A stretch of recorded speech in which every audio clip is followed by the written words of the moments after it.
नमस्कार, DD news पर आप दो टूक देख रहे हैं। मैं हूं अशोक श्रीवास्तव। देश इस वक्त जिस मुकाम पर खड़ा है वहां से लोकसभा चुनाव 2024 का लोकसभा चुनाव बहुत दूर नहीं है। 100 से भी कम दिन बचे हैं जब देश में जो है लोकसभा का चुनाव जो है होगा। लोग 2024 के लिए अपनी नई सरकार का चयन करेंगे। इसलिए ऐसे मुकाम पर, ऐसे मुहाने पर जो तमाम देश की राजनीतिक पार्टियां हैं वो कोई भी फैसला लेती हैं तो उसके पीछे ये मानकर चलिए कि बहुत कुछ जोड़ घटा होती है, बहुत कुछ उनका आकलन होता है, बहुत उनका सिस्टमेटिक तरीके से एक एक चीज का वो आकलन करके वो फैसला करते हैं। राजनीतिक पार्टियां देखती हैं कि ऐसा करने से, ऐसा कहने से उनको क्या वोटों का नुकसान होगा या फायदा होगा, उनकी राजनीतिक जो है वो किस तरफ जाएगी, उनकी रणनीति क्या होगी। तो ये सारे फैसले इस वक्त राजनीतिक पार्टियां जो लेती है ना, वो एक एक फैसला, एक एक उनका डिसीजन जो है बहुत सोच समझकर होता है और बहुत कैलकुलेट करके होता है। अब देखिए कि जिस तरह से इंडिया अलायंस सीटों के बंटवारे की कोशिश कर रहा है, उसके लिए सब लोग बैठ रहे हैं। कैसे सीटों का बंटवारा हो, वो सब बड़ा कैलकुलेट तरीके से चल रहा है, क्योंकि उनको एक अलायंस बनाना है ताकि केंद्र में सरकार जो है वो बदल सके। जो बयान आते हैं नेताओं के, वो भी कहीं ना कहीं चुनाव को या अपने कोर वोटर को कहीं ना कहीं प्रभावित करने के लिए होते हैं। ऐसे में आज हमारे सामने एक बड़ा सवाल यह है, कांग्रेस ने दरअसल जो राम जन्मभूमि पर, जो भगवान श्री राम का जो नव्य मंदिर बनकर तैयार हो रहा है, वहां जो रामलला की प्राण प्रतिष्ठा होने जा रही है, उसका आमंत्रण आखिर किस कैलकुलेशन के साथ ठुकराया होगा, यह समझने की जरूरत है। क्योंकि मत भूलिए, आपको दो टूक में ही जो है हमने आपको दिखाया था, बताया था, इस पर चर्चा भी की थी। जब पहला निमंत्रण जो है, अयोध्या से पहला निमंत्रण प्रधानमंत्री नरेंद्र मोदी को गया, तो कांग्रेस के तब सभी नेताओं ने आकर के यह कहा था कि हमको भी निमंत्रण क्यों नहीं दिया गया, सिर्फ प्रधानमंत्री थोड़ी जाएंगे वहां, राम तो सबके हैं। कांग्रेस नेताओं ने कहा इसलिए मल्लिकार्जुन खड़गे वहां होने चाहिए, उनकी मौजूदगी में पूजा होनी चाहिए, सोनिया गांधी अयोध्या में होनी चाहिए, उनकी मौजूदगी में रामलला की प्राण प्रतिष्ठा होनी चाहिए। यह सब कांग्रेस के नेताओं ने कहा था। लेकिन अब जब कांग्रेस को निमंत्रण मिला है तो कांग्रेस ने इस निमंत्रण को ठुकरा दिया, अस्वीकार किया है। तो आज हम दो टूक में यह समझने की कोशिश करेंगे कि कांग्रेस का यह फैसला जो है वो क्या सोचकर, क्या कैलकुलेट करके लिया गया है। हालांकि कुछ लोग यह कह रहे हैं कि कांग्रेस ने दरअसल जो है कुल्हाड़ी पर पैर दे मारा है। लोग कहते हैं कुल्हाड़ी पैर पे गिरी, लेकिन कुछ लोग कह रहे हैं कुल्हाड़ी पर पैर दे मारा है। लेकिन कांग्रेस में इतने नादान लोग भी नहीं हैं कि वो कुल्हाड़ी पर पैर दे मारेंगे। कुछ ना कुछ कैलकुलेशन तो जरूर होगा। हालांकि कांग्रेस की तरफ से कहा जा रहा है, सिद्धांतों की बात की जा रही है, कहा जा रहा है कि राजनीति इसमें हो रही थी, एक राजनीतिक परियोजना बना दिया राम जन्मभूमि को। तो फिर ये तो आपको पहले से मालूम था, फिर आप निमंत्रण क्यों मांग रहे थे? निमंत्रण किसकी ओर से आएगा आपको ये भी मालूम था कि निमंत्रण में जो है ट्रस्ट का रोल रहेगा, ये भी आपको मालूम था। ट्रस्ट में विश्व हिंदू परिषद के लोग होंगे, ये भी आपको मालूम था। तो फिर आपने निमंत्रण क्यों मांगा था? तो आज तमाम सवाल हमारे सामने, हम इन सवालों को समझने की कोशिश करेंगे। कांग्रेस के नेता अब ये कह रहे हैं कि उन्होंने कुछ सिद्धांतों के आधार पर, क्योंकि शंकराचार्य, चारों शंकराचार्यों ने विरोध कर दिया, लेकिन यह थ्योरी भी कांग्रेस की फुस हो गई, क्योंकि दो शंकराचार्यों ने बाकायदा चिट्ठी लिखकर ये जो कार्यक्रम अयोध्या में हो रहा है उसको आशीर्वाद दिया है और ये कहा है कि उनके नाम का दुरुपयोग ना किया जाए, उनके नाम पर राजनीति ना की जाए।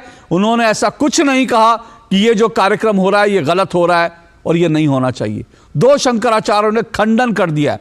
तो जो फेक न्यूज एक फैलाई गई थी कि शंकराचार्यों के कारण, वो भी फुस हो गई है।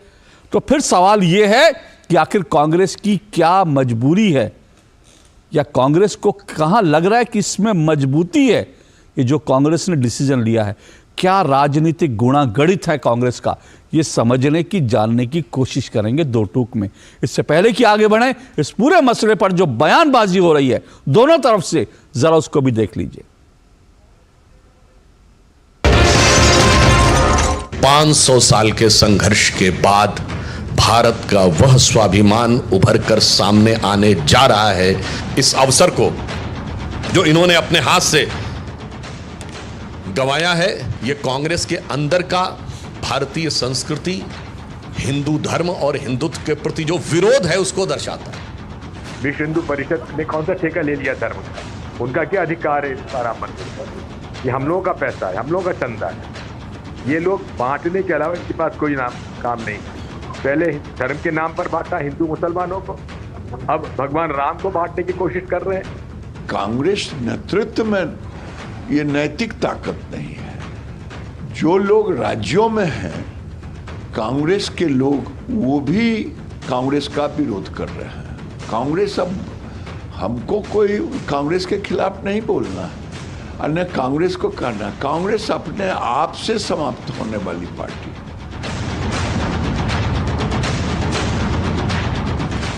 राम मंदिर सबका है, तो सवाल खड़े करने का और कोई इसमें कहे कि श्रेय लेना चाहे, राम मंदिर सुप्रीम कोर्ट की जजमेंट के बाद इसकी शुरुआत हुई। भाजपा की सरकार थी तो उनकी जिम्मेदारी थी बनाना। राम मंदिर का पट्टा तो भाजपा के पास नहीं है ना, जो पूरे देश का है, सबका अधिकार है राम मंदिर पर। बड़े दुर्भाग्य की बात कहना चाहिए, कांग्रेस ने पहले राम मंदिर में अड़ंगे लगाए और प्राण प्रतिष्ठा का अपमान करके एक तरह से देश के बहुसंख्यक आबादी के साथ कांग्रेस ने उनकी भावनाओं का कुठाराघात किया है। कांग्रेस को माफी मांगना चाहिए। वो ना आए तो ना आए, उसको सार्वजनिक रूप से एक तरह से वो ठुकरा करके उनने सभी हिंदुओं की भावनाओं के साथ बहुत बड़ा पाप किया है। धर्म के नाम पर इस इशू को पॉलिटिसाइज अगर किया जा रहा है तो उसके पक्ष में हम लोग नहीं हैं, लेकिन हर व्यक्ति की आज़ादी है, उसकी आस्था किस भगवान में है, किस देवता में है, किस मंदिर में है, किस गुरुद्वारा में है, उसका व्यक्तिगत निर्णय है। कोई भी कभी जा सकता है, लेकिन हमें मानते हैं कि इस प्रकार के इशू को पॉलिटिसाइज करके उसका राजनीतिक लाभ लेना, उसको हम सब गलत मानते हैं। VHP has given them a golden opportunity to retire some of their sin committed against the Hindu community and against the Hindu civilization. But by not accepting this, they have missed the golden opportunity. And they are now, for years to come, for decades to come, Congress will be continued to be a anti-Hindu party. वो आएंगे नहीं, कहाँ आएंगे? जिस राम के अस्तित्व नहीं है वो कहाँ आएंगे, किसको देखने आएंगे? इसलिए उनके जुबान बोलना है सब मिथ्या है, सब झूठा है और एक राजनीति से प्रेरित है, जिसकी राजनीति से प्रेरित होने के कारण से यहाँ राम के भक्ति में, राम की प्राण प्रतिष्ठा उनकी कोई आवश्यकता नहीं। वो आ जाते तो फिर ये आयोजन सबका हो जाता। हमने तो प्रधानमंत्री को बुलाया, विपक्ष के नेता को भी बुलाया, बीजेपी के अध्यक्ष को बुलाया, तो कांग्रेस और बाकी पार्टियों के अध्यक्षों को भी बुलाया। सब मिलकर राम जी का काम करेंगे तो कोई राजनीतिक फायदा नुकसान नहीं होगा। और अगर कोई एक पार्टी राम जी के लिए काम करेगी, बाकी विरोध करेगी। और आज तो किसी ने दुस्साहस किया है, 1990 में निर्दोष कार सेवकों की हत्या का समर्थन किया है, तो क्या इसका परिणाम नहीं होगा? तो सब मिलकर राम जी का काम करते तो किसी को फायदा नुकसान वाली बात ही नहीं। लेकिन सवाल यह है कि अगर किसी ने इनकार किया तो उसमें उसको कुछ नफा नुकसान तो दिख रहा होगा। क्या दिख रहा है इसको जानने की कोशिश करेंगे। लेकिन एक बात बता दूं कि इस बीच कांग्रेस को नुकसान होना तो शुरू हो गया है। कांग्रेस के बड़े बड़े नेता जो हैं, कई बड़े नेता इसका विरोध कर चुके हैं और बाकायदा कोटा से जो खबर आ रही है, कोटा में कई पदाधिकारियों ने, कांग्रेस के कई पदाधिकारियों ने, कई कांग्रेस के जो कार्यकर्ताओं ने आज पार्टी छोड़ दी, ये कहकर कि जो राम का नहीं वो हमारे काम का नहीं, ये कहकर उन्होंने पार्टी छोड़ दी है कोटा में कार्यकर्ताओं ने। और दो बड़े नेताओं के जो बयान है वो भी आपको सुनवा देता हूं। राम मंदिर और भगवान राम सबके हैं। राम मंदिर को भाजपा का समझना दुर्भाग्यपूर्ण है। राम मंदिर को बीजेपी का मानना दुर्भाग्यपूर्ण है। राम मंदिर को आरएसएस, विश्व हिंदू परिषद, बजरंग दल का मान लेना ये दुर्भाग्यपूर्ण है। मुझे पूरा भरोसा है कि कांग्रेस हिंदू विरोधी पार्टी नहीं है। कांग्रेस राम विरोधी नहीं है। ये कुछ लोग हैं जिन्होंने इस तरह का फैसला कराने में भूमिका अदा की है। ये एक बड़ा गंभीर विषय है। आज मेरा दिल टूट गया है और इस फैसले से करोड़ों कांग्रेस के कार्यकर्ताओं का दिल टूटा है। भगवान श्री राम के मंदिर में के निमंत्रण को स्वीकार ना करना ये बहुत दुखद है, ये बहुत पीड़ादायक है, ये बहुत कष्टदायक है। देखिए, ये जैसे मैंने पहले कहा, ये कोई राजनीतिक मसला नहीं है और मैं समझता हूँ कि मैं सौभाग्यशाली हूँ कि हिमाचल में कुछ ही लोगों को जो है वो 22 तारीख का प्राण प्रतिष्ठा का निमंत्रण मिला है। और मुझे धन्यवाद करना है राष्ट्रीय स्वयंसेवक संघ का, विश्व हिंदू परिषद का, कि इन्होंने मुझे और मेरे परिवार को ये सम्मान दिया है। और 22 तारीख को जिस दिन माननीय प्रधानमंत्री जी अयोध्या में होंगे, उस दिन का निमंत्रण हमें दिया गया है। और उस दिन निश्चित तौर से, क्योंकि ये जीवन में एक ही बारी ऐसा मौका मिलता है कि इस इतिहास का हम गवाह बन सके, तो एक सनातनी होने के नाते, एक हिंदू होने के नाते और देव समाज में विश्वास रखने होने के नाते ये मेरा परम दायित्व है, मेरी जिम्मेवारी है कि मैं उस दिन वहाँ पर उपस्थित रहूँगा भी और इस इतिहास को बनते हुए जो है मैं इसका गवाह बनूँगा।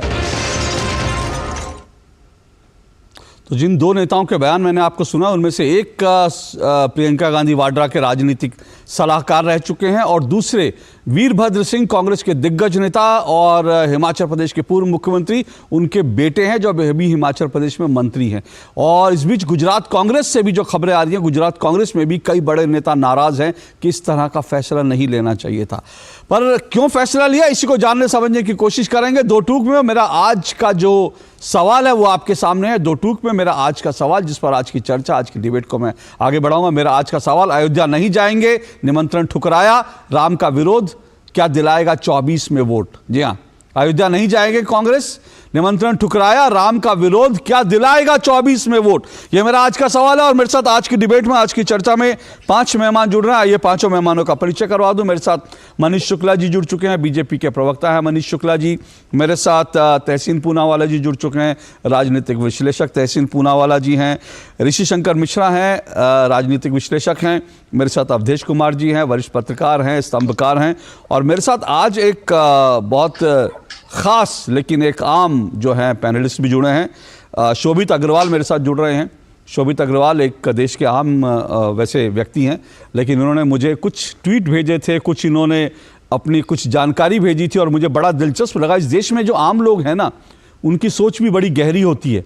और इन्होंने जिस तरह से कई चीज़ों का जवाब दे रखे हैं, ट्विटर पे जो लिखा है, जो तथ्य लिखे हैं, इन्होंने कहा कि मैं जो है कुछ तर्क देना चाहता हूं। तो आज से मैंने ये भी सोचा है कि इस देश में जो सोशल मीडिया पर जो आम व्यक्ति भी अच्छे अकाट्य तर्क रखते हैं, उनको भी क्यों नहीं डिबेट में बुलाना चाहिए, उनको बुलाना चाहिए। क्योंकि हम सिर्फ कुछ पैनलिस्ट ही बैठ कर डिस्कस करते हैं, वो भी ज़रूरी नहीं, आम व्यक्ति भी जो है वो भी सोच रखता है। शुक्रिया तहसीन जी। और तहसीन जी, आज थोड़ा मुश्किल दिन है। तहसीन जी आज सुबह से लगातार डिफेंड करने की कोशिश कर रहे हैं कांग्रेस का। कोई प्रवक्ता आज इसको डिबेट करने नहीं आ रहा, कोई प्रवक्ता बचाव में नहीं आ रहा, लेकिन तहसीन जी कांग्रेस में है नहीं, कांग्रेस के समर्थक हैं और इसका बचाव कर रहे हैं। मैं डिबेट की शुरुआत जो है, देखिए मैं चाहूंगा शुरू में जल्दी जल्दी 2-3 मिनट हम बोले इस फैसले पर कि कांग्रेस की इसके पीछे सोच क्या है। उसके बाद मैं डिबेट को थोड़ा आगे बढ़ाऊंगा। पर शुरुआत मैं ऋषि शंकर मिश्रा से आपसे करता हूं, क्योंकि ऋषि शंकर मिश्रा इस सरकार के घनघोर विरोधी हैं और जो है सरकार का विरोध भी करते हैं। लेकिन मैं जानना चाहूँगा कांग्रेस के बारे में, उनके अंदर तक खबरें रहती हैं। तो ऋषि शंकर मिश्रा, ये फैसला जो है कांग्रेस में कैसे हुआ, क्यों हुआ, और सवाल ये कि क्या नुकसान और फायदा आपको लगता है इससे? देखिए अशोक जी, मेरा स्पष्ट मानना है कि कांग्रेस ने जो भगवान राम के प्राण प्रतिष्ठा को लेकर जो डिसीजन लिया है, उससे कहीं ना कहीं कांग्रेस को आगामी 2024 लोकसभा चुनाव में डेफिनेटली ही नुकसान होगा, इसमें कोई दो राय नहीं है। कांग्रेस को लोकसभा चुनाव में इस डिसीजन से नुकसान होने जा रहा है। लेकिन इसके पीछे जो कांग्रेस ने जो तर्क दिए हैं, उस तर्क को आपने एक दो शंकराचार्य का जो पत्र देके आपने जो कहा है, उससे कहीं ना कहीं और कांग्रेस की दलील कमजोर होती जा रही है। कांग्रेस ने शंकराचार्य को कवर करते हुए कहा कि जब चारों शंकराचार्य जो पूज्य शंकराचार्य हैं, उनका मानना है कि दिन और जो समय है या मंदिर पूर्ण रूप से मंदिर बना नहीं है, और यदि मंदिर पूर्ण रूप से बना नहीं है तो उसका प्राण प्रतिष्ठा कैसे हो। तो उस तर्क को भी आपने ऐसे बताया कि 2 पूज्य शंकराचार्य ने उस कार्यक्रम को अपना आशीष और आशीर्वाद दिया है। देखिए, कांग्रेस कहीं न कहीं एक नैरेटिव जरूर बनाने का प्रयास कर रही थी कि मंडल वर्सेस कमंडल, और आपने विगत 3 राज्यों में देखा होगा, खासकर 5 राज्यों के चुनाव में जो हिंदी बेल्ट के राजस्थान, मध्य प्रदेश, छत्तीसगढ़ में कांग्रेस ने एक नैरेटिव बनाने का प्रयास किया कि जिस प्रकार से नीतीश कुमार ने बिहार में जातीय जनगणना, ओबीसी कार्ड, और उस ओबीसी कार्ड को राहुल गांधी बढ़ाते हुए मध्य प्रदेश, छत्तीसगढ़ और राजस्थान में उम्मीदवारों के चयन में, और बार बार जातीय जनगणना कराने की बात उन्होंने की। लेकिन बड़ा ब्रह्मास्त्र हो सकता था कांग्रेस की तरफ से, कांग्रेस के बीजेपी के हिंदुत्व के विरुद्ध में के अपोजिट में, कि कास्ट राजनीति एक बड़ा हथियार हो सकता था। लेकिन उसके लिए आपने कब और कहां संघर्ष किया, ये कांग्रेस ठीक है ऋषि शंकर मिश्रा, मैं उस पर एक मिनट आपको रोक रहा हूं, मैं इस पर आऊंगा, क्योंकि आपने एक इंपॉर्टेंट चीज से शुरुआत करी डिबेट की, और मुझे अच्छा लगा कि मैंने आपसे इस चर्चा की शुरुआत की। आपने एक अच्छा बिंदु दिया कि दरअसल कांग्रेस जो है 2024 के लिए मंडल वर्सेस कमंडल की राजनीति जो है उसको हथियार बनाना चाह रही थी, और इसीलिए जो है कांग्रेस के जो ऋषि शंकर मिश्रा कह रहे हैं, कांग्रेस के कई पिछले कदम जो है आपको ऐसा लगेगा कि हाँ, कांग्रेस वास्तव में जो है ओबीसी जनगणना करवाइए, ये करवाइए, वो करिए। तो इसलिए अब अगर यहां पर खड़ी हो जाती तो शायद वो लगता कि उसकी जो मंडल की राजनीति है, क्योंकि पहले भी यही हुआ था, वीपी सिंह जो मंडल की राजनीति लेकर आए थे, उसके तोड़ में कमंडल ने जो है उनकी राजनीति को धराशायी कर दिया था। तो शायद जो है खड़े हो जाती कांग्रेस तो फिर कांग्रेस को भारी पड़ जाता। अवधेश जी, आप सहमत हैं इस बात से?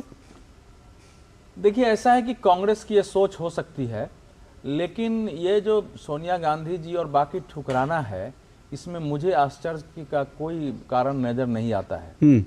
और इसका इतिहास में पहले जाएं तो सोमनाथ मंदिर के उद्घाटन का पहला निमंत्रण पत्र जो है पंडित जवाहरलाल नेहरू जी को दिया गया था। मेरे उनके मन में बहुत रेस्पेक्ट है, वैचारिक असहमति हो सकती है, मैं नेहरू जी का रेस्पेक्ट करता हूं। तो नेहरू जी ने इसे ये कह के ठुकरा दिया था कि इसके कारण जो दुनिया भर में मैसेज जा रहा है देशों में, वो भारत के बारे में गलत मैसेज जा रहा है। उन्होंने फाड़ दिया था उस निमंत्रण को, फाड़ के फेंक दिया था। और सरदार केएम पन्नीकर उस समय चीन के राजदूत थे, और उन्होंने नेहरू जी को लिखा कि माओ के पास एक खबर पहुंच रही है, माओ इसको ठीक नहीं मानता है। और फिर उन्होंने पत्र लिखा, और नेहरू जी ने कहा कि मैं नहीं जा रहा हूं, ये बाकी लोगों का काम है, मैंने इसका विरोध किया है। तो वो एक जो उस समय से वहां की धारा थी, हमारे देश में 2 धारा थी, आपको पता ही है। तो इसलिए सोनिया गांधी जी ने जो कुछ किया है वो उसी परिवार की धारा का ही उन्होंने आगे बढ़ाया है। उनको ये बताया गया होगा कि उस समय सोमनाथ मंदिर में तो उन्हीं को कहा गया था, जब उन्होंने स्वीकार नहीं किया है तब फिर राष्ट्रपति जी को कहा गया। ये फैक्ट है। नहीं तो फिर कांग्रेस के नेताओं ने पहले मांगा क्यों था निमंत्रण? अगर क्योंकि कांग्रेस का, अगर आप जो कह रहे हैं मतलब कांग्रेस का चरित्र इस तरह का है, कांग्रेस की ये एक आइडियोलॉजी है, तो फिर कांग्रेस के नेताओं ने पहले निमंत्रण मांगा क्यों? 2 कारण है। एक तो उस परिवार से बहुत कम कम्युनिकेशन, बहुत ज्यादा लोग जो उसमें बोल रहे थे उनका एक कम्युनिकेशन नहीं है कि वो इस समय जो राहुल गांधी के रणनीतिकार हैं वो कांग्रेस के अलावे के लोग हैं जो न्याय यात्रा और बाकी करा रहे हैं। वो ऐसे लोग हैं जो उनको यही सब बता रहे हैं कि आप एक स्टैंड ले लेंगे आरएसएस के खिलाफ। तब तो नागपुर में जाकर ऐसे लग रहा था कि नागपुर में कोई ऐसा किला है आरएसएस का कि वहां से भाषण दे करके और वहां से रैली करके हम संघ को ध्वस्त कर देंगे। तो ऐसे सुझाव देने वाले लोग हैं। और कुछ लोगों का था कि ये निमंत्रण तो देंगे नहीं, ये निमंत्रण आएगा नहीं, तो हम तो कहेंगे कि भैया ये तो बीजेपी और आरएसएस अपना काम कर रही है। और कुछ ने बिना सोचे समझे ही बोला होगा कि कुछ बोल देना है। तो ये 3 मूल कारण रहे हैं। लेकिन देखिए ये जो विरोध है तात्कालिक रूप से आप सुने मैं डिटेल में आऊंगा। मैं पहले इसको मूल चीजों को थोड़ा समझ लेना चाहता हूं, फिर मैं डिटेल में आप लोग जरूर रखिएगा। शुरू में जल्दी एक मौका देना चाहता हूं लोगों को, ताकि हमको ये समझ में आए कि भाई कांग्रेस का ये जो है 24 के लिए कांग्रेस का ये आत्मघाती कदम है या कांग्रेस की कोई कैलकुलेशन है? तहसीन जी, आपके हिसाब से क्या कैलकुलेशन हो सकती है कांग्रेस की? आज का डिबेट में शुरू करूंगा जय सिया राम बोलकर अशोक जी, और आपको मैं साधुवाद देना चाहता हूँ। शोभित को मैं व्यक्तिगत तौर से नहीं जानता, बट आपने बताया तो एक दरख्वास्त भी उसका ट्विटर हैंडल नीचे डाल दीजिए ताकि हम फॉलो कर सके। अगर अच्छे तर्क लोग देते हैं और आम आदमी अगर आते हैं शो में तो ये अच्छी बात, चाहे जो भी विचारधारा हो। बट 2 चीज है, ये आज जो 22 तारीख को प्राण प्रतिष्ठा हो रही है, इसमें मुझे लगता है ये मंडल कमंडल हिंदू मुस्लिम ये मामला है नहीं। राम जी जो है सारे मुल्क के आराध्य है, हर एक इंसान, और ये एक सिविलाइजेशनल प्रोजेक्ट है, केवल एक धार्मिक प्रोजेक्ट नहीं, एक सिविलाइजेशनल प्रोजेक्ट है। ये भारत का एक सिविलाइजेशनल रिस्ट्रक्चरिंग है, तो सबने इसका स्वागत किया है और माननीय सुप्रीम कोर्ट के फैसले को सबने माना है।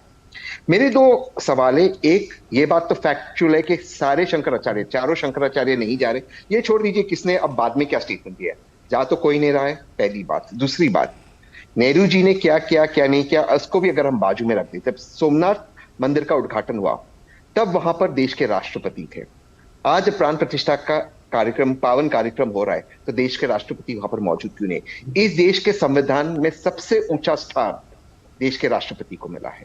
तहसीन जी एक मिनट, मैं आपको इसलिए रोक रहा हूँ, मैं ये समझना चाह रहा हूँ, आपने कहा शंकराचार्य वो सब हो गया, ठीक है, आपने कहा कि पहले आया बाद में आया, मैं समझना चाह रहा हूं आपको क्या लगता है, क्या आप दिल से इस बात से राजी हैं कि कांग्रेस ने बड़े सैद्धांतिक आधार पर इसको फैसला लिया है कि भाई हमारा सिद्धांत है, क्योंकि चारों शंकराचार्य, क्योंकि अगर शंकराचार्य जी को इतना ही मानना है तो मैं एक शंकराचार्य जी की बाइट देख रहा था जिनको कांग्रेस आजकल फॉलो कर रही है, वो तो ये कह रहे थे कि जो है भारत से मुसलमानों को निकाल देना चाहिए, क्योंकि देश का बंटवारा इसी आधार पर हुआ था कि भाई जो है मुस्लिम वहां रहेंगे, हिंदू वहां रहेंगे। तो अगर शंकराचार्य जी को कांग्रेस इतना ही फॉलो करती है इतनी गंभीरता से, तो फिर आप भी, कांग्रेस भी कहेगी कि मुसलमानों को सीमा पार भेज दो, जैसे शंकराचार्य जी ने कहा।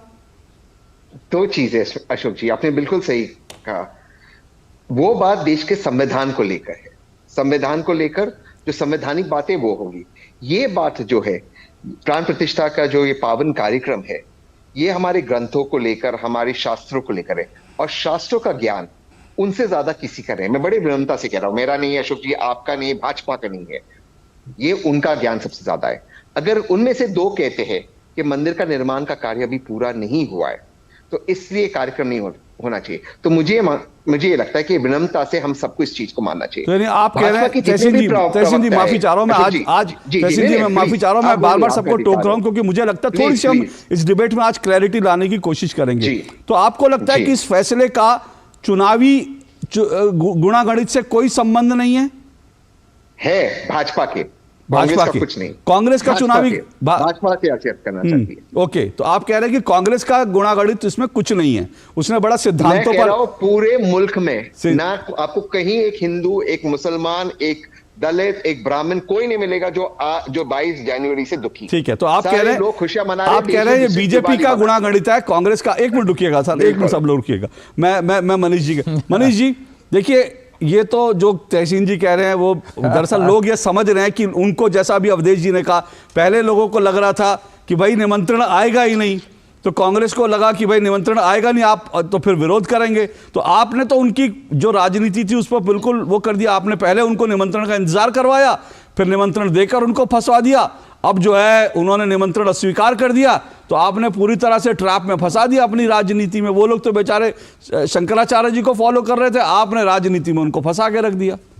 देखिए अशोक जी, 2-3 बातों का जवाब देना है। एक तो कांग्रेस का ये निर्णय कांग्रेस का जो पुराना ट्रैक रिकॉर्ड है उसके अनुकूल है। 22-23 दिसंबर 1949 को जब प्रभु राम प्रकट हुए ढांचे में, तब से लेकर आज तक कांग्रेस को जब जब अवसर मिला तो प्रभु राम को काल्पनिक बताया, राम सेतु को तोड़ने की बात की, ताला लगवाया, 1975-76 में खुदवाई रुकवा दी, 2019 के पहले वकीलों की फौज खड़ी कर दी, और स्पष्ट रूप से कहा कि अगर राम मंदिर के पक्ष में फैसला आएगा 2019 के चुनाव के पहले तो कांग्रेस को नुकसान होगा। अब अशोक जी ये बताइए, जिस पार्टी को ये लगता है कि अगर प्रभु राम का मंदिर बन गया और उसको राजनीतिक रूप से नुकसान होगा, तो उसके बाद कुछ बचता है कहने को? ये उनका ट्रैक रिकॉर्ड रहा है, और न समय गलत है, न मुहूर्त गलत है, न आयोजनकर्ताओं के लिए कोई इनके मन में संशय था।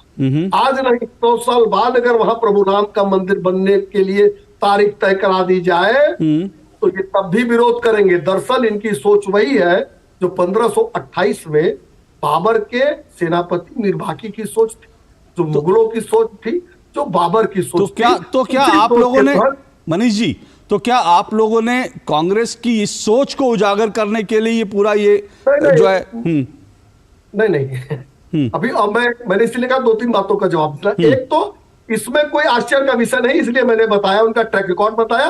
उसमें एक चौधरी जी ने भी जोड़ ही दी थी कि सोमनाथ मंदिर के लिए तो पहला निमंत्रण गया था नेहरू जी को, उसको उन्होंने ठुकरा दिया। यानी शुरू से लेकर आज तक कांग्रेस का इतिहास सनातन धर्म का विरोध, हिंदू धर्म का विरोध और बहुसंख्यकों की आस्था पर चोट पहुंचाना है। दूसरी बात, आपने कहा ना कि कंफ्यूजन है, राजनीतिक लक्ष्य है कि नहीं है।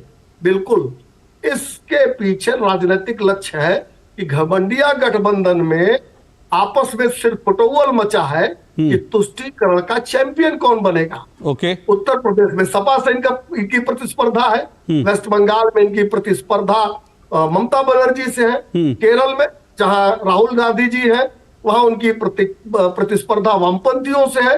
तो इसलिए कि कौन ज्यादा सनातन पर हमला कर सकता है और कौन उसमें चैंपियन बनेगा, इसी की लड़ाई में हिंदुओं का, हिंदू धर्म का अपमान कर रहे हैं।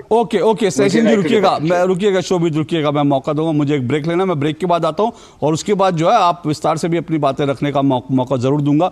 लेकिन फिर भी मेरा मूल सवाल जो है उसको ध्यान में रखिए, क्योंकि ये मुझे लग रहा है पॉलिटिकल फैसला है। हालांकि तहसीन जी इससे सहमत नहीं है, पर बाकी लोगों को लगता है कि ये पॉलिटिकल फैसला है, लेकिन पॉलिटिकल नुकसान तो दिख रहा है, लेकिन फायदा क्या होगा ये भी जानना जरूरी है। कांग्रेस ने अगर लिया है तो क्या इसका फायदा भी कुछ है? आऊंगा इस ब्रेक के बाद। साल, बरस और सदी नहीं, एक युग गुजर जाएगा, उम्र न पूछो वंडर की, जब फर्क नजर आएगा।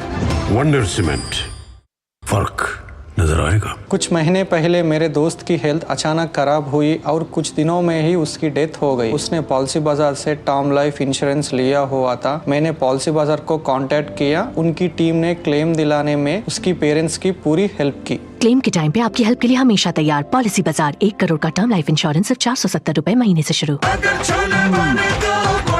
गोल्डी छोले मसाले, जहाँ जाए रिश्ते बनाए, जहाँ जाए रिश्ते बनाए, गोल्डी मसाले। अब लोन प्रोसेसिंग में इतनी देरी, ये सब ना तुमसे नहीं होगा। लो तुम ही कर लो। देखो तुम बोलो लेकिन। इधर आओ। क्या बात?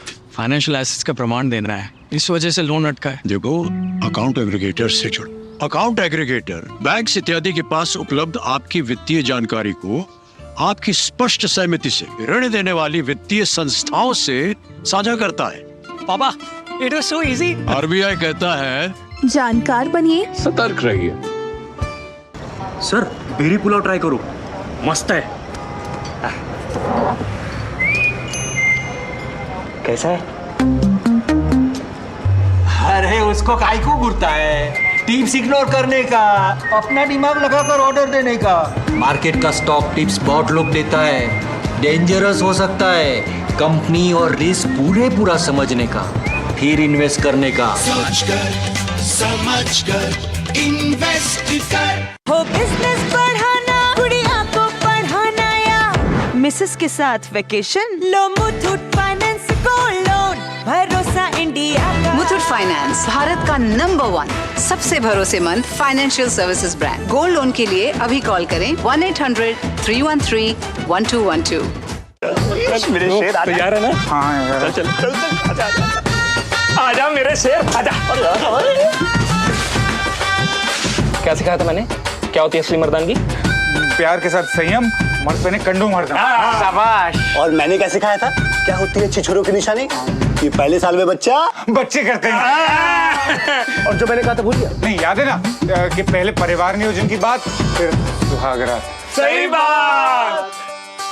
देखिए, प्यार के साथ जिम्मेदारी भी निभाना, इसी में असली मर्दानगी है ना। ये किसने सिखाया बे? मेरी अपनी है यार। तुझे तो प्यार हो गया बे। चले चल। अच्छा सुनना, हमारी भी जिम्मेदारी ले लो बे। शर्मा गया। सेहत और सोच दोनों से तैयार होकर परिवार बढ़ा रहा है इंडिया, अपना भविष्य पक्का बना रहा है इंडिया। फोन करें और परिवार नियोजन से जुड़ी सब जानकारी पाएं। जोड़ी जिम्मेदार, जो प्लान करे परिवार। दादी, आज भी आपकी चाय की दुकान बंद थी? 1 महीने से बीमार हूँ, काम बंद और इलाज का खर्चा अलग। आयुष्मान कार्ड नहीं बनवाया? नाम सुना है, कहाँ बनवाना है, कैसे बनवाना है, इस उम्र में भाग दौड़। कार्ड अभी बन जाएगा। आयुष्मान ऐप पर जाकर अपना या परिवार के सदस्य का नाम लाभार्थी सूची में ढूंढें आधार OTP या फेस ऑथ द्वारा ऑथेंटिकेट करें। डिटेल्स भरें, अब मोबाइल से फोटो खींचकर अपलोड करें। बन गया। अब ठीक होकर अपने हाथ की चाय पिला दो। और एक प्रकार से PM जय अब गरीबों की जय बन गई है। 5 लाख तक के मुफ्त उपचार की गारंटी, स्वास्थ्य का वरदान आयुष्मान। मोदी सरकार की गारंटी, भारत होगा गरीबी मुक्त। 5 सालों में 13 करोड़ 50 लाख लोगों को गरीबी से बाहर निकाला। हमारा संकल्प विकसित भारत। लाइफ में फाइनेंशियल आजादी के लिए NPS जरूरी है। रिटायरमेंट में फाइनेंशियल आजादी रहे जारी, NPS से आज ही करें तैयारी। NPS जरूरी है। जालिम लोशन का ऑरिकैम ग्रीन ऑइंटमेंट, कील मुहासे, फोड़े फुंसी, घाव, जले कटे पर गुड़कारी, herbal antiseptic cream, green ointment.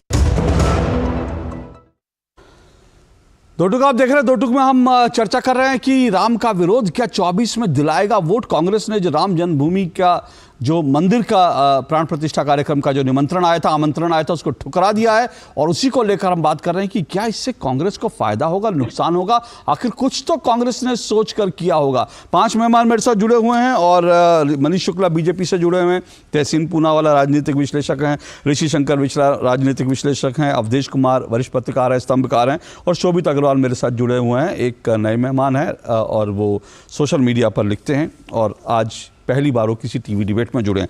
इससे पहले कि मैं आगे बढ़ूं, जल्दी से तहसीन जी आपने जो कहा था, मैं जल्दी से लोगों को, मेरे हाथ में 2 चिट्ठियां हैं शंकराचार्यों की ओर से, ये बयान जारी किया गया है, मैं जल्दी से इसका कुछ अंश पढ़ के सुना देता हूं। ये जो श्रृंगेरी पीठ के जो द्वारका से जो चिट्ठी जारी हुई है शारदा पीठम की, उसमें लिखा है, राम जन्मभूमि अयोध्या के विषय में शंकराचार्य मठ द्वारकाधीश पीठ गुजरात की ओर से कोई वक्तव्य प्रसारित नहीं हुआ है। किसी समाचार पत्र में प्रकाशित समाचार जगतगुरु शंकराचार्य महाराज की बिना आज्ञा के प्रकाशित हुआ, जो भ्रामक है।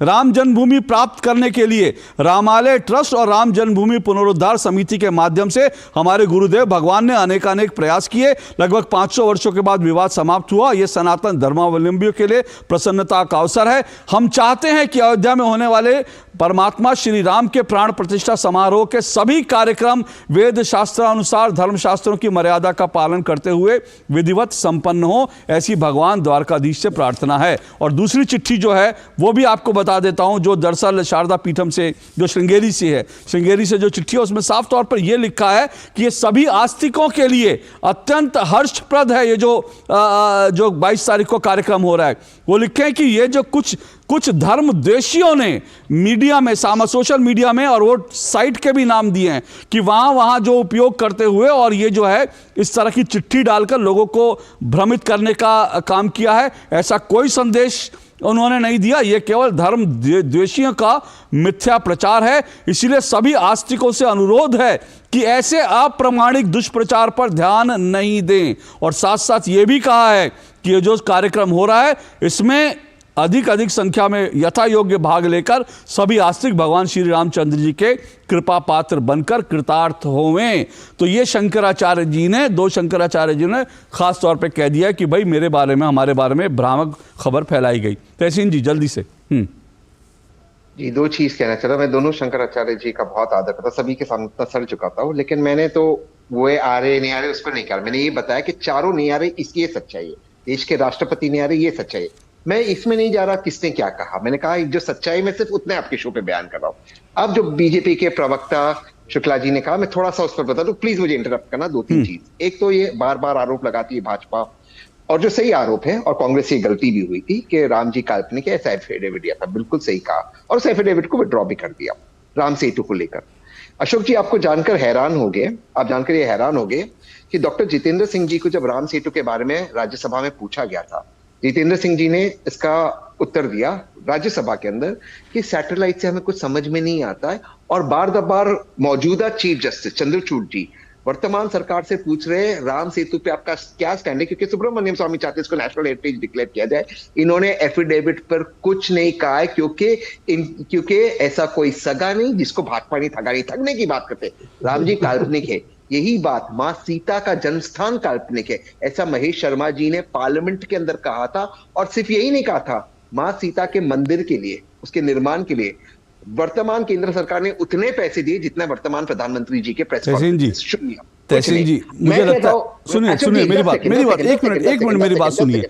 मैं इन सब विषयों पर, मेरे ही कार्यक्रम में आपने 2-3 बार ये विषय उठाए हैं। सोनिया जी इसी कारण नहीं जा रही हैं क्या? एक सेकंड, सोनिया जी और मल्लिकार्जुन खड़गे इसी कारण नहीं जा रही हैं कि महेश शर्मा जी ने ये बयान दे दिया और काल्पनिक कह दिया, इसलिए मैं नहीं जाऊंगी। मैं ये नहीं कह रहा। नहीं, सुनिए मैं क्या कह रहा हूँ, मेरा जो विषय है, मैं एग्जैक्टली वही कह रहा हूँ तहसीन जी। मेरा जो विषय है ना, मैं फिर कह रहा हूँ, आपने अभी कहा कि कांग्रेस ने गलती की राम का, तो क्या कांग्रेस ने गलती की, अब दोबारा गलती नहीं कर दी है? एक बार और गलती नहीं कर दी है? क्योंकि सुनिए आचार्य प्रमोद कृष्णा ने क्या कहा, उन्होंने कहा जो इस चिट्ठी में, जो जयराम रमेश द्वारा चिट्ठी जारी, वो कह रहे हैं कि अस्वीकार किए जाने, आप आदर से कह देते हमें निमंत्रण मिला, आभार, और नहीं जाते, लेकिन आप बाकायदा ये लिख रहे हैं अस्वीकार कर रहे हैं। वो लिख रहे हैं ये सीधा सीधा अनादर है भगवान का। तो और आज शायद समझ में ना आए कांग्रेस को, लेकिन 5 साल बाद या इस चुनाव 24 के चुनाव के बाद ही समझ में आ जाएगा कि एक और गलती कर दी, फिर कहेंगे हाँ हमने ये भी गलती की थी। नहीं, मैंने जो मैंने पहले बात की इसलिए की कि भाजपा के प्रवक्ता ने आपके शो पे ये कोशिश की बताने के लिए कि कांग्रेस ने कुछ चीजें, हाँ मैं आ रहा हूं मनीष जी, 1 मिनट। मनीष जी प्लीज। नहीं, आप बताइए, उन्होंने कहा 22-23 दिसंबर को जब प्रभु राम प्रकट हुए, मनीष जी प्लीज, रिपोर्ट भेजी, मनीष जी आप लोग देखिए, एक मिनट, ये नेहरू जी ने आदेश किया था। सर एक मिनट सुनिए 1 मिनट, मेरा सबसे 1 मिनट रुकिएगा। अगर तहसीन जी 1 मिनट सुनिए, मैं फिर कह रहा हूं कि हम लोग पुरानी बातों में ना अगर जाएंगे तो बहुत सारी चीजें हैं। तो मुझे रिस्पॉन्स, हाँ आपने रिस्पॉन्ड किया, ठीक है, ओके आपने रिस्पॉन्ड किया, ठीक है, अब आपने रिस्पॉन्ड किया, मैं आज के सवाल पे आ जाता हूँ। और भाजपा के कई नेता कहते हैं कि राम मंदिर के ताले तोड़ने का और शिलान्यास कराने का क्रेडिट सिर्फ राजीव जी को जाता है। सर फिर हम पीछे जा रहे हैं, सुनिए 1 मिनट रुकिए सर,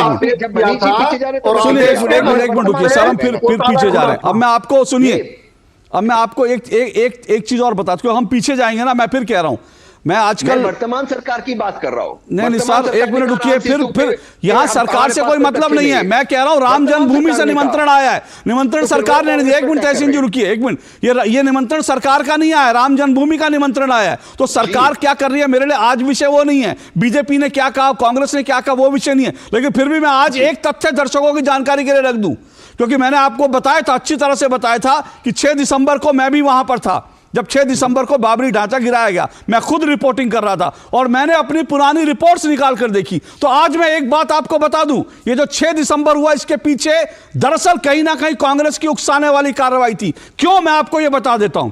मैं आपको यह बताता हूं कि सुलेमान सेठ जो बाबरी मस्जिद एक्शन कमेटी में शामिल थे, उन्होंने संसद के अंदर, सांसद थे, उन्होंने संसद के अंदर यह बयान दिया था कि इस वक्त बातचीत चल रही है और बाबरी ढांचे के अंदर जो रामलला की मूर्तियां हैं उनको हटाया जा सकता है, इस बारे में चर्चा चल रही है। और उनकी चर्चा किससे चल रही थी, जाहिर सी बात है उस वक्त कांग्रेस की सरकार से चल रही थी। और उसके बाद कमलनाथ जी जो आज कांग्रेस के नेता हैं, उन्होंने न्यूज ट्रैक नाम की एक वीडियो जो मैगजीन थी, उसको उन्होंने इंटरव्यू देते हुए कहा था कि अगर सांप्रदायिक माहौल ठीक रहा तो रामलला की मूर्तियों को हटाया जा सकता है। 1992 में कांग्रेस ने यह कहा रामलला की मूर्तियों को हटाया जा सकता है। और उसके बाद 6 दिसंबर हुआ, क्योंकि कारसेवकों को यह लगता था कि रामलला की मूर्ति वहां से हटा देंगे और राम जन्मभूमि पर यह भव्य मस्जिद बनवा देंगे। तो यह सब पुरानी बातें मैं आज नहीं जाना चाहता था, लेकिन आपने क्योंकि कहा तो मैं आपको कुछ चीजें बता रहा हूं जो इतिहास की जानकारी मुझे भी है, जिसका मैं खुद साक्षी रहा हूं।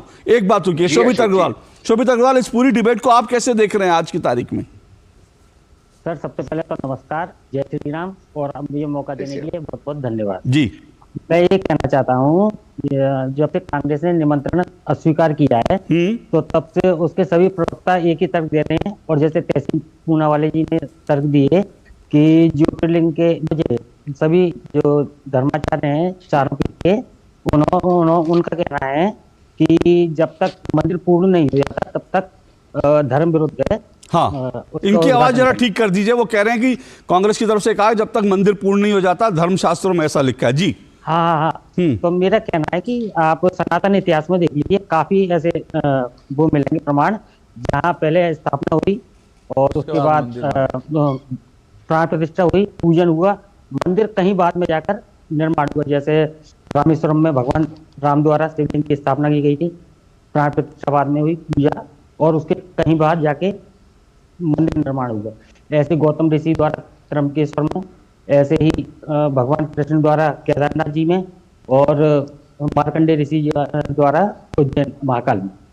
तो क्या कांग्रेस वालों के हिसाब से क्या ये भी सभी धर्म विरुद्ध बने हुए हैं या शंकराचार्य के अनुसार? तो पहले से ऐसे प्रमाण मिलते हैं काफी कि ऐसे पहले भी हो चुका है। तो ये सिर्फ उनका एक बहाना है कांग्रेस का ना जाने।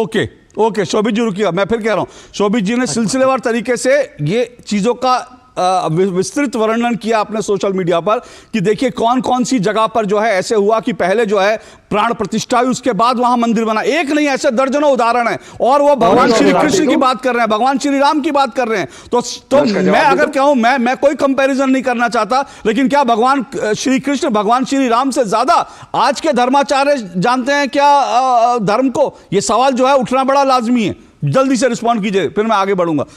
जी तहसीन जी, जल्दी से रिस्पॉन्ड कीजिए। दोबारा से मैं शोभित को बधाई देता हूं, आपने उसको शो पिलाया, उसका ट्विटर हैंडल डाल दीजिए। नहीं, शोभित ने बिल्कुल सही कहा, मैंने पहले ही बताया, मैं कोई शास्त्रों का एक्सपर्ट नहीं हूं, जो हमारे शंकराचार्य जी ने कहा मैंने उसको कोट किया। लेकिन एक चीज आपको भी सोचनी चाहिए अशोक जी और सभी को, जो मूर्तियां थी जिन पर केस हुए, रामलला जी की जो मूर्तियां थी जिन पर केस लड़ा गया, जिन्होंने केस जीता सुप्रीम कोर्ट के अंदर, जो राम जी के रिप्रेजेंटेटिव थे, उनमें प्राण प्रतिष्ठित, वो ऑलरेडी प्राण प्रतिष्ठित थे। अब उन्हें क्यों रेगुलरली आप नहीं दिखा रहे हो? अरे वो मूर्ति ऑलरेडी प्राण प्रतिष्ठित है। मैं इसलिए बोल रहा हूँ, नहीं, सुनिए सर, सुनिए। मैं 10 सेकंड आपसे अनुमति नहीं, ये बात मैं आपका शो कह रहा हूँ। अभी मुझे व्हाट्सएप पे निर्मोही अखाड़ा ने भेजा है, जो निर्मोही अखाड़ा वहां का के रखवाले थे, उनको भी सीट मिली है ट्रस्ट के ऊपर। अगर इन्विटेशंस बांटने थे ट्रस्ट द्वारा, उनको क्यों नहीं कहा गया जब सुप्रीम कोर्ट ने उनको भी सीट दी है ट्रस्ट के ऊपर? वे मूर्ति ऑलरेडी प्राण प्रतिष्ठित थे। तो यही सवाल उठता है। सवाल ये है कि आज जब कर्नाटका के आईटी सेल ने भाजपा के जो पोस्टर निकाला जिसमें प्रधानमंत्री मोदी जी को राम जी से बड़ा दिखा, अरे सर सुनिए, वो ठीक है, आपने आपत्ति की बड़ा अच्छा किया, बीजेपी ने डिलीट कर दिया आपकी आपत्ति के बाद। लेकिन कांग्रेस तो मैं फिर कह रहा हूं आज की तारीख में जो निमंत्रण ठुकराया है, मैं आज के संदर्भ में उसकी बात कर रहा हूं। शोभित जल्दी से रिस्पॉन्ड कीजिए, फिर मैं मनीष जी आपके पास आऊंगा और फिर ऋषि मिश्रा जी अवधेश जी के बाद। शोभित जल्दी से। हाँ सर, राजनीतिक लाभ के लिए मतलब जो मुस्लिम वोटों की तुष्टीकरण करते हैं, तो सभी ने एक साथ इसलिए स्वीकार किया कि दूसरा कोई राजनीतिक लाभ नहीं ले जाए। जैसे उत्तर प्रदेश में सपा और कांग्रेस का इनकी सीट का बंटवारा नहीं हुआ है।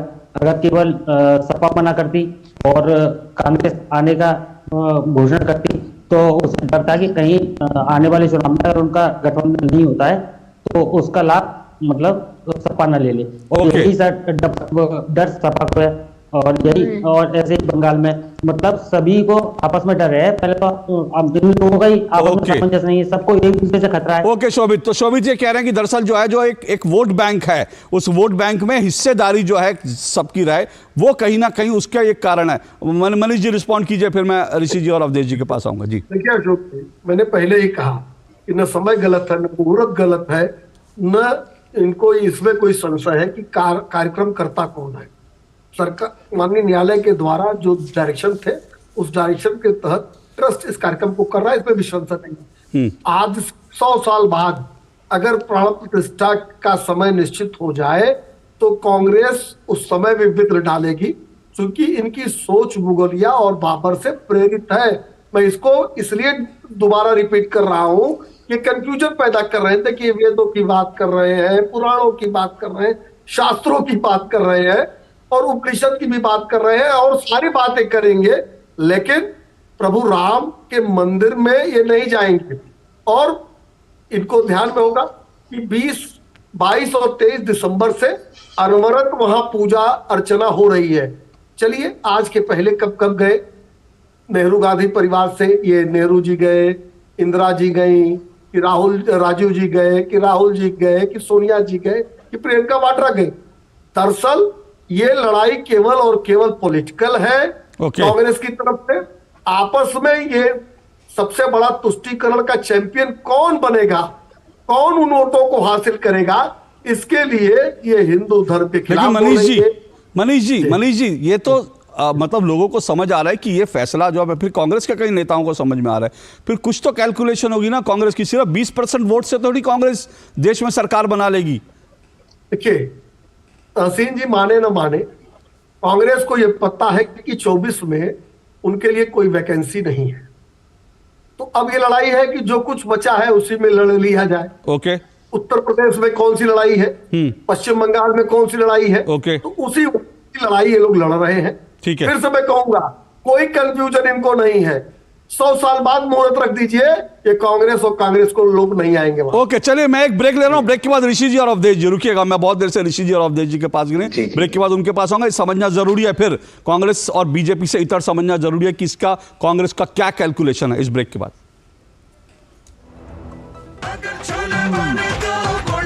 गोल्डी छोले मसाले, जहाँ जाए रिश्ते बनाए, जहाँ जाए रिश्ते बनाए, गोल्डी मसाले। लाइफ में फाइनेंशियल आजादी के लिए एनपीएस जरूरी है। रिटायरमेंट में फाइनेंशियल आजादी रहे जारी, एनपीएस से आज ही करे तैयारी। एनपीएस जरूरी है। मोदी सरकार की गारंटी, हर गरीब का मुफ्त इलाज। 55 करोड़ लोगों को दी हर साल 5 लाख रुपए तक के मुफ्त इलाज की निश्चिंतता। हमारा संकल्प विकसित भारत। तुम्हें पता है इन्वेस्टर्स के लिए कि इन्वेस्टर प्रोटेक्शन फंड होता है IPF, लेकिन अगर तुम्हारा ट्रेड एक्सचेंज पर एग्जीक्यूट नहीं हुआ या फिर कोई गारंटीड रिटर्न्स वाली स्कीम है तो ये IPF आपकी मदद नहीं कर सकता है। और अगर आपका ब्रोकर ही डिफॉल्टर बन जाए तो फिर IPF आपको कॉम्पेंसेशन दिला सकता है। कहाँ से सीखा? NSE की साइट पर। सोचकर समझकर इन्वेस्ट कर। जनजातीय गौरव दिवस पर माननीय प्रधानमंत्री श्री नरेंद्र मोदी ने की पीएम आदिवासी न्याय महाअभियान यानी पीएम जनमन की शुरुआत।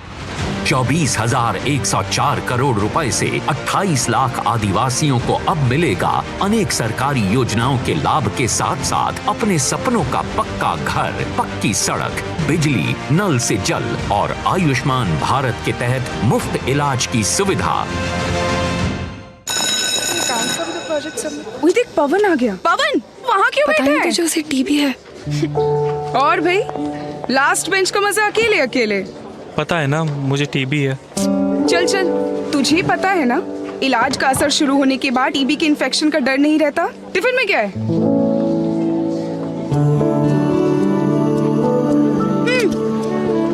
टीबी की दवाई के साथ खाना भी अच्छे से लेना है, समझा? अपनों का जोड़ है टीबी का तोड़, तो फिर भेदभाव क्यों? टीबी के इलाज में अपनों का साथ दें। भाई तो मान ही नहीं रही हो। कहा ना अभी दूसरा बच्चा नहीं करना। क्यों नहीं करना अभी? एक तो घर वालों ने परेशान कर रखा है और ऊपर से तुम समझती नहीं हो।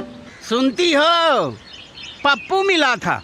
पप्पू कह रहा था कि जब तक हमारी बिटिया 2 साल की नहीं हो जाती तब तक हम दूसरे बच्चे की प्लानिंग ही नहीं करेंगे। क्यों भाई? अरे बच्चों के भविष्य के लिए। कल को बच्चा कितना होनहार होगा ये पहले 2 साल में ही तय हो जाता है, क्योंकि 80% मानसिक विकास तो उसका उसी समय होता है। तभी तो माँ बाप उसके साथ खेलते कूदते हैं, बातचीत करते हैं, उसको कहानी सुनाते हैं। ये चाय क्या ठंडी है भाई? हाँ, दूसरा भी अभी हो गया तो दोनों पे ध्यान कौन देगा? समझ गए चाचा जी। अरे समझ गए, शर्म नहीं आता तुमको? दूसरे के घर का बात सुनते हो। बच्चों में अंतर उनके विकास और माँ की सेहत के लिए जरूरी है। तब तक कंडोम का इस्तेमाल हर बार। बच्चों में अंतर बनाए उनकी लाइफ बेहतर। हो बिजनेस बढ़ाना, गुड़िया को पढ़ाना या मिसेस के साथ वेकेशन, लो मुथूट फाइनेंस गोल्ड लोन। भरोसा इंडिया का, भरोसा इंडिया का। मुथूट फाइनेंस, भारत का नंबर 1 सबसे भरोसेमंद financial services brand. Gold loan के लिए अभी कॉल करें 1-800-313-1212। साल बरस और सदी नहीं, एक युग गुजर जाएगा। उम्र न पूछो वंडर की, जब फर्क नजर आएगा। वंडर सीमेंट, फर्क नजर आएगा। जब दांत खाज की खुजली पे ना हो काबू तो उसे गमछे से नहीं छुपाते बाबू, तो फिर उसे भगाए कैसे? जालिम लोशन लगाकर दांत खाज की खुजली एक्जिमा जड़ से निकाले। अभी खरीदे जालिम लोशन। जालिम लोशन का ऑरिकेम ग्रीन ऑइंटमेंट, कील मुहासे, फोड़े फुंसी, घाव, जले कटे पर गुड़कारी, herbal antiseptic cream, green ointment. क्या दिलाएगा 24 में वोट? ऋषि मिश्रा जी, मैं फिर आपसे जानना चाह रहा हूं कि आपने कहा कि भाई ये फैसला, लेकिन कुछ लोगों को ऐसा भी लगता है कि कांग्रेस में दरअसल एक धड़ा इस वक्त चल रहा है उत्तर दक्षिण का। दक्षिण में शायद कांग्रेस को लगता है कि उत्तर में तो उसको लग रहा है कि हाथ से गया उत्तर, मध्य अभी छत्तीसगढ़ भी हाथ से चला गया, मध्य प्रदेश हाथ से चला गया, जहां कांग्रेस को लगता था आ जाएंगे। तो उत्तर भारत में हिंदी पट्टी में उनको कोई उम्मीद नहीं है, तो क्यों ना दक्षिण की राजनीति खेली जाए? क्या ऐसा है क्या? देखिए, आपके बात में दम है। मैं उस पे आने से पहले 2 सेकंड ये लेना चाहूंगा। तहसीन भाई को ये बताना चाहता हूं कि जिस जयराम रमेश ने ये लेटर ड्राफ्ट किए हैं वही जयराम रमेश हैं जो बीपी सिंह के सलाहकारों में से एक थे और जिसने राजीव गांधी की चारित्रिक हत्या की थी। तो ये तहसीन पूनावाला जी को समझना चाहिए कि आज कांग्रेस के लेटर वो लोग बना रहे हैं जो एक समय राजीव गांधी की चारित्रिक हत्या के टीमों में थे। नंबर 1। नंबर 2, आपने बिल्कुल सही कहा, ये कांग्रेस का कैलकुलेटेड स्टेप है। तहसीन भाई मेरी बात से सहमत हो या ना हो, लेकिन ये बात बिल्कुल सही है, कांग्रेस का कैलकुलेटेड स्टेप है। यदि राम मंदिर आंदोलन या राम मंदिर के शिलान्यास से मुझे लगता है कि बीजेपी को यदि राजनीतिक रूप से फायदा होता भी है तो वो उत्तर प्रदेश, मध्य प्रदेश, राजस्थान और गुजरात तक इस इशू से जरूर बीजेपी को फायदा होगा। क्या अशोक जी आप मेरे बात से जरूर सहमत होंगे? क्या इसका फायदा आपको उड़ीसा में बीजेपी को होगा? क्या साउथ में बीजेपी को होगा? क्या केरला में राम मंदिर शिलान्यास से क्या बीजेपी को केरला में फायदा होगा? तमिलनाडु में फायदा होगा? कर्नाटक में भी बीजेपी पहली वाली बीजेपी नहीं है। अब येदियुरप्पा साहब नहीं रहे, उनके बेटे नो डाउट अध्यक्ष हैं, लेकिन लिंगायत समुदाय कितना समर्थन करती है ये देखना होगा। तो साउथ में कांग्रेस कहीं ना कहीं ये कैलकुलेटेड स्टेप लिया है।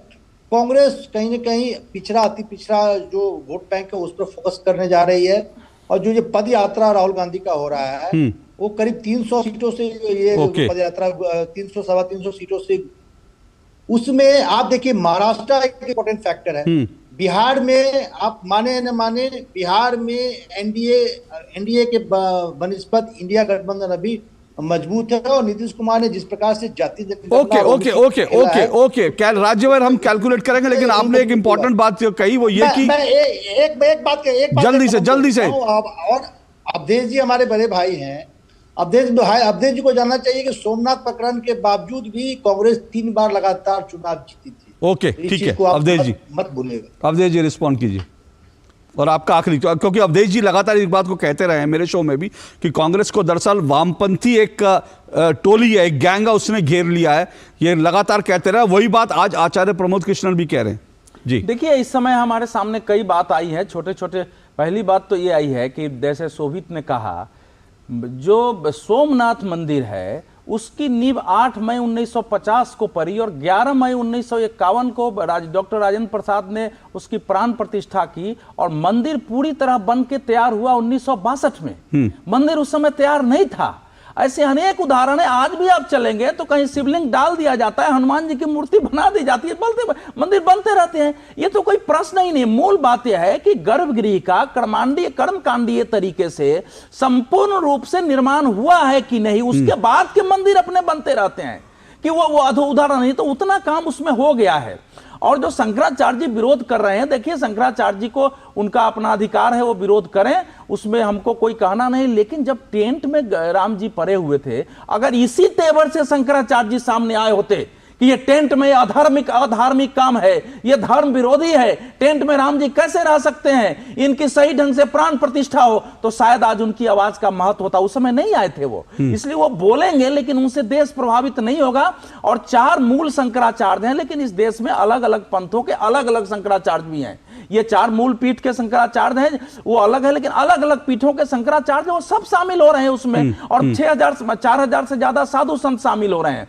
तो यहां तक तो आप छोड़िए। अब जो मूल बात आ रही है कि देखिए इसमें कोई दो मत नहीं है। मेरे लिए प्राण प्रतिष्ठा या राम मंदिर का आंदोलन किसी पार्टी को लाभ हुआ हानि हुआ वो एक फैक्ट है, लेकिन उसके लिए यह आंदोलन नहीं था। ये आंदोलन इस आंदोलन का लक्ष्य क्या था? इस आंदोलन का लक्ष्य यही था कि भारत जो एक आध्यात्मिक सांस्कृतिक राष्ट्र रूप से समुन्नत राष्ट्र था, दुनिया के लिए एक सिरमौर देश था, उसको जिस ढंग से उसकी मान बिंदुओं को ध्वस्त करके उसके अंदर हीन ग्रंथि पैदा की गई, भारत का पतन शुरू हुआ है, उसको फिर से पुनर्जागृत करना है और उस राष्ट्र को खड़ा करना है। और वो जो केंद्र है, आखिर मैं पूछ रहा हूं मीर बाकी ने उसी को क्यों तोड़ा होगा? क्योंकि ये जो हमारे मंदिर थे, इस प्रकार के जो पवित्र केंद्र थे, वो भारत की अंतःचेतना को जागृत रखते थे। अवधेश जी, आज के विषय क्यों विरोध हुआ है, क्यों नहीं जा रही है, यही तो बात है। ये जो राष्ट्र का निर्माण, इसके पीछे जो भाव है कि एक सांस्कृतिक पुनर्जागरण वाले आध्यात्मिक राष्ट्र जो संपूर्ण विश्व को अपनी विचारधारा के आधार पर दिशा दे सकता है, उस पहचान से खड़ा हो सकता है, जो सोमनाथ के पीछे की कल्पना थी, उसका एक संपूर्ण विरोध होता है। राजनीतिक तो है ही है, क्योंकि उनको स्टालिन के साथ करना है, उनको केरल का मुस्लिम वोट चाहिए, कहीं गड़बड़ ना हो जाए। लेकिन इस छोटे बात के अलावा एक नेशन स्टेट राष्ट्र का, एक आध्यात्मिक राष्ट्र का, उस संपूर्ण राष्ट्र के उत्थान का विरोध है जो पुनरुद्भव हो रहा है। इसीलिए इस देश में जो लोग इस धारा के समर्थक हैं कि धर्म इस देश का प्रमुख है, अध्यात्म प्रमुख है, उसके आधार पर खड़ा होना चाहिए, उनको तय करना है ये किस ओर जाएंगे 2024 के चुनाव। ओके तहसीन, 30 सेकंड लास्ट में। मनीष जी, तहसीन जी 30 सेकंड जी। अदिति जी ने कहा स्टालिन के साथ खड़ा होना है। कुछ ही दिन पहले उदयनिधि स्टालिन साहब के साथ चाय पे चर्चा और मन की बात और गुफ्तगू करते हुए हमने प्रधानमंत्री जी की तस्वीर देखी। रिजेक्ट कर देते, नहीं मिलते प्रधानमंत्री जी, उनके सेक्रेटरी को इन्विटेशन दे देते, चाय मिला था प्रधानमंत्री जी को, लेकिन नहीं, क्यों मिलना है, नहीं मिल रहा। सर मेरे पास 30 सेकंड है सर, अवधेश जी ठीक है, लेकिन मुझे अंत करना है प्रोग्राम का, मेरा समय पूरा हो गया। 30 सेकंड मेरा चांस है प्लीज। ना चांस है, लेकिन आप बोलेंगे तो उसको अदिति जी की इस बात से बिल्कुल अग्री करता हूँ कि एक सिविलाइजेशनल, एक ऐतिहासिक सिविलाइजेशनल प्रोजेक्ट है ये। तो अगर ये ऐतिहासिक सिविलाइजेशनल प्रोजेक्ट है, तो जो शोभित भाई ने कहा, जो भाजपा के जो प्रवक्ता ने कहा कि एक विशेष वोट बैंक मुसलमान को क्यों इस पे ऑब्जेक्शन है? दोबारा से आपके शो पे अपनी बात समाप्त करता हूं। कोई भी हिंदू, कोई भी मुसलमान, ब्राह्मण हो या दलित हो, आदमी हो या स्त्री हो, किसी को इससे कोई आपत्ति नहीं। सुप्रीम कांग्रेस को समझा दीजिए ना, राहुल जी को उनके सलाहकार। ओके मनीष जी, आखिरी कमेंट मनीष जी। हाँ देखिए, दरअसल अशोक जी, अभी अवधेश जी ने जो कहा वही सत्य है कि प्रभु राम इस देश के अंतर चेतना के केंद्र बिंदु है और पूरे विश्व में भारत समृद्धशाली, शक्तिशाली और उसकी पताका तभी फहरेगी जब राम का व्यक्तित्व बढ़ेगा। और ये केवल राजनीतिक मामला नहीं है, राजनीतिक दलों से ऊपर भी एक मामला है जो सदैव से भारत के विरोध में ऐसे लोगों को संगठित करके भारत की अंतर चेतना को तोड़ना चाहते हैं। वो लोग एकजुट है, वो वामपंथी के रूप में, कांग्रेसी के रूप में, सपाई के रूप में और तमाम ऐसे इंटरनेशनल के रूप में। ओके चलिए, समय इतना ही है, लेकिन कुल मिलाकर मैं फिर कह रहा हूं, कांग्रेस ने क्या सोचा हम नहीं जानते तो कांग्रेस के, लेकिन कांग्रेस में कई लोग मानते हैं कि कांग्रेस ने जो है कुल्हाड़ी रखी थी, वहां जाके पैर मार लिए, लेकिन कांग्रेस का कैलकुलेशन होगा, शायद दक्षिण में वोट मिलेगा। लेकिन मोटे तौर पे मुझे ऐसा लगता है, मैं फिर कह रहा हूं, मुझे ऐसा लगता है कि 2024 के बाद कांग्रेस इसको गलती स्वीकार करेगी, जैसे आज स्वीकार कर रही है कि राम के अस्तित्व को नकारना गलती थी, उसी तरह से कांग्रेस देर सवेर इस बात को भी स्वीकार करेगी कि यहां जाना भी कांग्रेस ने ना जाना एक गलती कर दी। आज के लिए इतना ही, फिर आपसे कल मुलाकात होगी। नमस्कार।